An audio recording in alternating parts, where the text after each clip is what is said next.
Terima kasih pemirsa, Anda masih bersama kami dan Usaku spesial Maulid Nabi Muhammad Sallallahu Alaihi Wasallam. Dalam segmentasi berikut ini, Habib Ali akan menjelaskan kepada kita bagaimanakah Rasulullah dengan Al-Quran mampu menyempurnakan sekaligus memperbaiki kualitas adab masyarakat jahiliyah pada saat itu. Silakan Habib Ali.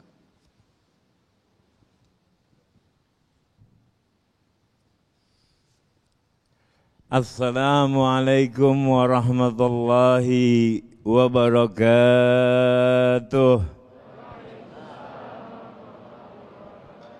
Hamidna hina hadal fuadina ilal islam wa dinil hanifi.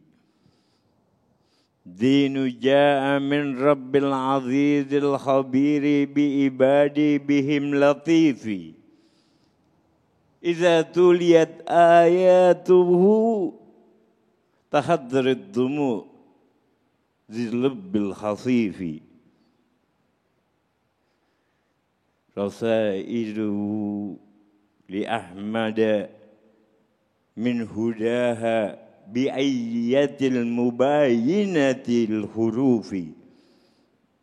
Ahmadul Mustafa fina muta'un la taqsawhu bil qawli hanifi.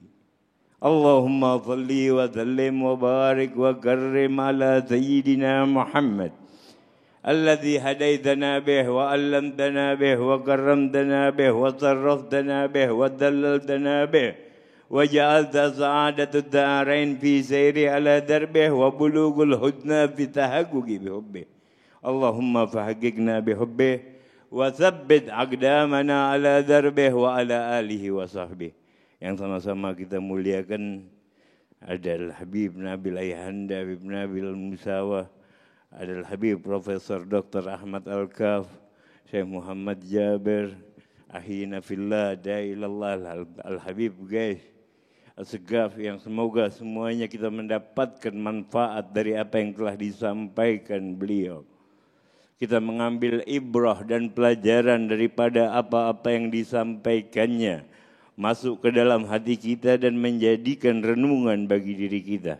Hadirin dan hadirat pemirsa Damai Indonesiaku, di mana saat ini kita berada, sesungguhnya ini kemuliaan yang Allah turunkan untuk kita. Allah hadirkan di edisi spesial dalam memperingati kelahiran Nabi Muhammad. Bayangkan jika seorang Abu Lahab bergembira dengan kelahiran Nabi Muhammad,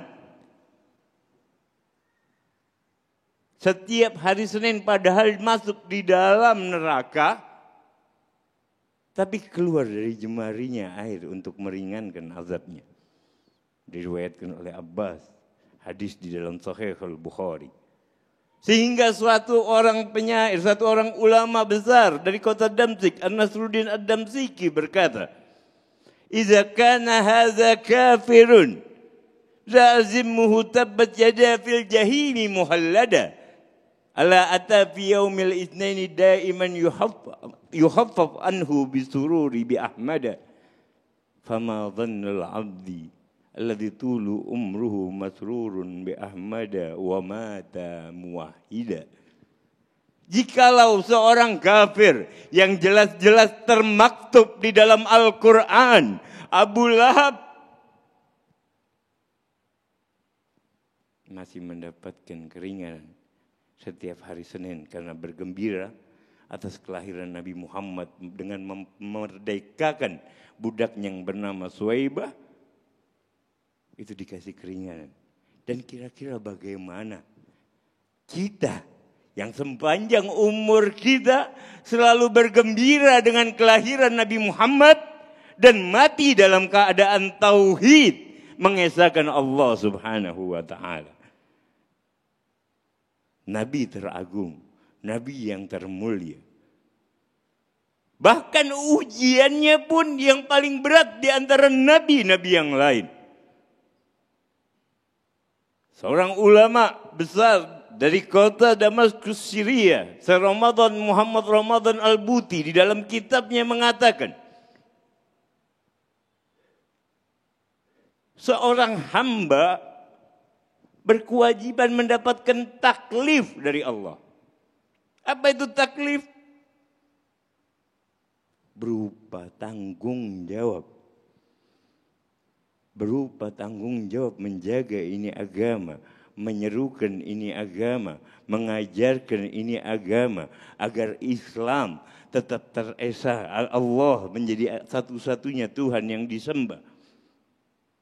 Tapi semakin besar seorang hamba yang dicintai oleh Allah, akan semakin besar pula ujiannya.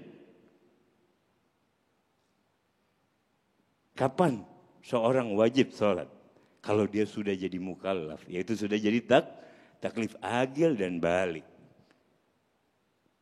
Kewajiban baru datang ketika mereka betul-betul sudah mampu melaksanakan. Dan yang terberat kewajiban. Kalau tidak ada taklif maka tidak akan ada penghambaan. Jikalau tidak ada penghambaan maka kita tidak layak menyebut diri kita sebagai hamba Allah. Karena Allah berfirman di dalam Al-Quran, "Wa ma khalaqtul jinna wal insa illa liya'budun." Dan tidak aku ciptakan jin dan manusia kecuali untuk menyembah kepada Allah. Jadi ketika agama ini dijaga, itu tugas yang pertama. Pasti ada ujian dan cobaan berikutnya adalah tugas yang kedua untuk menjaga ini agama yang fitrah dari Allah, Tuhan semesta alam. Maka ujian terberat yang sering kita dengar bagaimana ketika masa mudanya Nabi Muhammad bergelar Al-Amin. Dipercayai oleh semua penduduk kota Mekah. Siapa yang tidak percaya kepada Nabi Muhammad? Sampai mendapat julukan gelar orang yang sangat terpercaya. Tapi ketika beliau menyerukan di saat risalah telah tiba. Pertama masih secara rahasia seperti yang dijelaskan tadi. Masuk kepada para pemuka-pemuka. Tidak diterima. Lantas di tahun ketiga Hijriah disuruh terang-terangan Nabi Muhammad. Ketika memanggil bangsa, ayo bangsa Arab berkumpullah di Bukit Safa. Apa yang didapatkan oleh Nabi Muhammad? Ya Muhammad, untuk ini kau panggil kami, kata Abu Lahab. Celakalah kau ya Muhammad.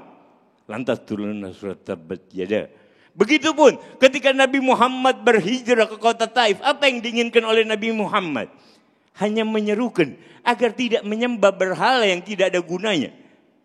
Bahkan ada satu bangsa Arab dari bangsa Hanafi yang punya Tuhannya dari roti. Ketika dalam masa paceklik itu Tuhan dimakan. Bayangkan kebodohan Arab jahiliyah saat itu. Dan ini diakui bukan hanya oleh umat muslim. Tapi bahkan para cendekiawan barat mengakui tiada orang yang terhebat yang pernah diciptakan oleh Allah kecuali baginda Nabi besar Muhammad bin Abdullah sallallahu alaihi wasallam, karena dia memiliki beban yang sangat berat. Masuk kota Taif dilempari sehingga dia berdoa, ya Allah, Allahumma inni asqu di'fa quwwati wa qillahillati wa hawinni 'alan nas ya arhamar rahimin ya rabbul mustad'ifin. Ya Allah, aku memohon atas kelemahanku, atas kekurangan siasatku di hadapan manusia, atas kelemahanku menghadapi manusia. Kau Tuhan yang maha pengasih lagi maha penyayang. Kau Tuhan yang membantu mereka yang lemah. Setelah ini pingin kau bawa kemana aku ya Rabb? Ila ba'idin yahtajumuni au ila gharibin malaktahu amri. Kepada orang yang dekat, kepada yang jauh yang akan melukaiku, atau kepada yang dekat yang tetap asal kau ridho kepadaku ya Rabb. Aku tidak pedulikan itu semua. Itulah penghambaan hakiki dari baginda Nabi Muhammad. Michael Hart, pengarang 100 tokoh terpopuler, ini ilmuwan barat, mengatakan yang pertama adalah baginda Nabi Muhammad.